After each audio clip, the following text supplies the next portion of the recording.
Good day, dear students. I welcome you all to this last session of Chapter 1 in Unit 2 titled Relational Data Model and Relational Database Constraints. We have already learned relational model concepts, relational model constraint, and relational database schema. In this session, we will learn what are the update operations and how we can deal with the constraint violation. The operations of the relational model can be categorized as retrievals and updates. We can specify retrievals using relational algebra operations and relational calculus. We will learn more of retrieval operations in the next chapter. In this session, we will be concentrating only on the update operations. The relational database state is the union of all individual relation state, as each relation in the relational database has a set of tuples in its current relation state. Whenever the database is changed or modified, a new state arises. The changes in the database can be done using three basic operations. They are insert, delete, and update. The insert operation adds a new tuple to the relation. The delete operation removes a tuple from the relation, and update operation modifies an attribute of an existing tuple in a relation. When any of the update operation takes place, we should see to it that the integrity constraints are not violated.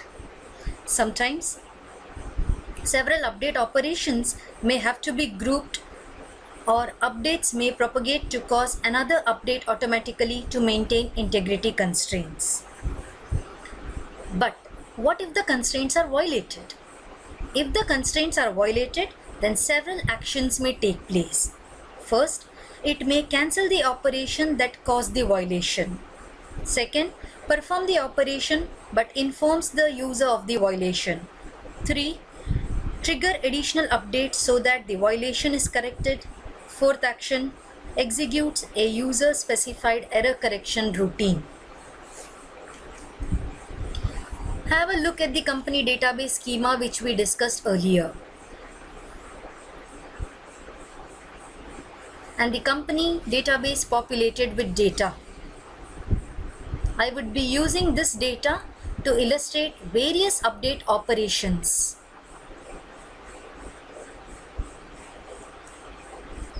Now let us quickly get into the details of update operations one by one. Insert operation. When you try to add a row into a relation in the database, it may violate any of the following constraints. First one, domain constraint. If one of the attribute values provided for the new tuple is not of the specified attribute domain, this violation may occur. Key constraint violation. If the value of a key attribute in the new tuple already exists in another tuple in the relation. Third, referential integrity constraint violation. If a foreign key value in the new tuple references a primary key value that does not exist in the referenced relation.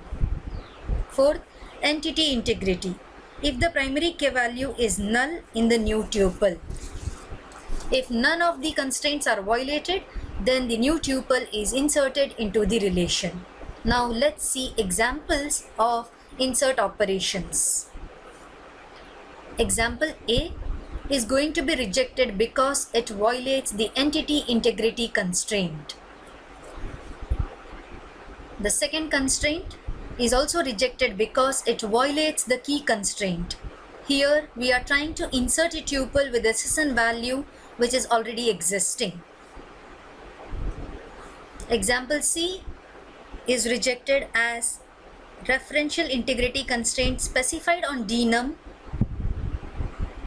as there exists no tuple in the department with denum equal to 7. Example D is acceptable and this tuple would be inserted as it satisfies all the constraints. Next we move on to delete operation. When we try to remove a tuple from a relation, it may violate only referential integrity. That is, if a primary key value of a tuple being deleted is referenced from other tuples in the database. It can be solved by several actions. Restrict, cascade or set-null. When restrict operation is used, it rejects the deletion. When cascade option is chosen, it propagates the new primary key value into the foreign keys of referencing tuples. When set-null operation is used, it sets the foreign keys of the referencing tuples to null.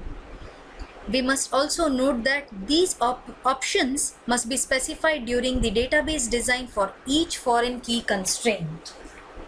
Now let's move on to examples of delete operation.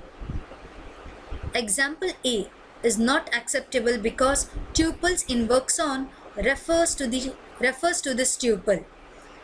If this tuple is deleted, it leads to referential integrity violation. The second example is acceptable as it does not violate any integrity constraint. Now let's move on to the update operation.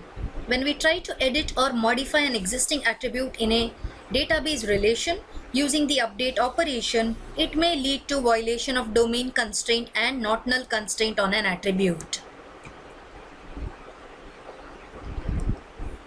Any of the other constraint may also be violated depending upon the attribute being updated. If update is on primary key attribute, it is similar to a delete followed by an insert, and we need to specify similar options to delete. If the update is on foreign key attribute, then it may violate referential integrity. If the update is on any other attribute other than the primary key and foreign key, then it may violate only domain constraint. Let's see examples. Example A is not acceptable as it violates referential integrity. Example B2 is rejected as it violates two constraints, that is primary key constraint and referential integrity constraints. Example C and D are acceptable, therefore new contents are updated in the tuples. Here we come to the end of this video. I hope you have understood the topics in detail. Please feel free to give your suggestions and feedbacks in the comment section. Thank you.